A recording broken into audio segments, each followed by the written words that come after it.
রাসূলুল্লাহ সাল্লাল্লাহু আলাইহি ওয়াসাল্লাম তার প্রত্যেকটি উম্মতকে তালবিনা খেতে বলেছেন।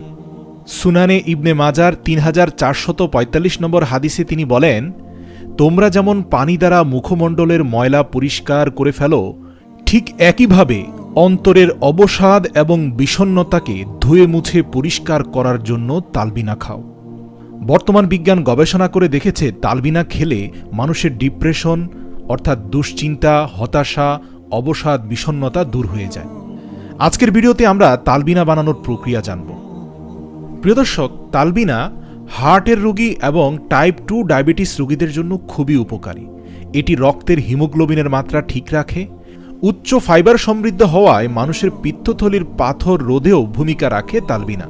এতে রয়েছে ক্যালসিয়াম, ফসফরাস, যা অস্টিওপোরোসিস বা হাড় ক্ষয় রোধেও সাহায্য করে।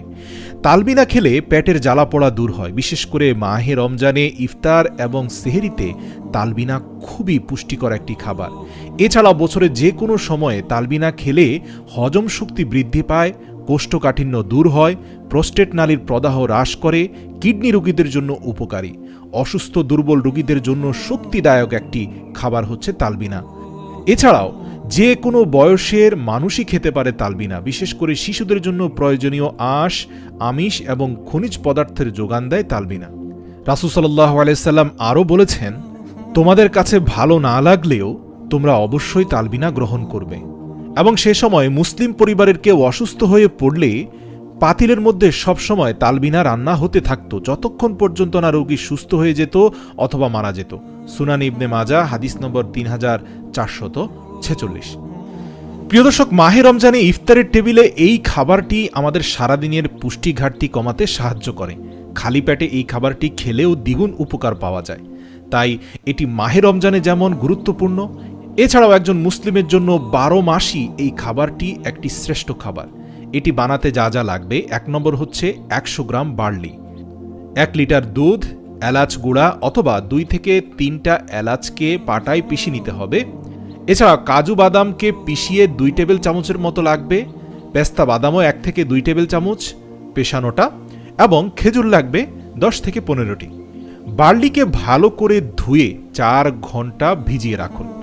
যখন বার্লিটা ভিজানো হয়ে যাবে এবং কিছুটা ফুলে উঠবে, তখন এই ভেজানো ফোলা বার্লিটা একটা পাত্রে দুধের সাথে মিশিয়ে জাল দিতে থাকুন। 8 থেকে 10 মিনিট অল্প আঁচে রান্না করুন। এ সময় পাত্রটি সামান্য ফাঁকা রেখে ঢেকে দিন। এবার 10 থেকে 15টি খেজুরকে কুচি কুচি করে কেটে নিতে পারেন।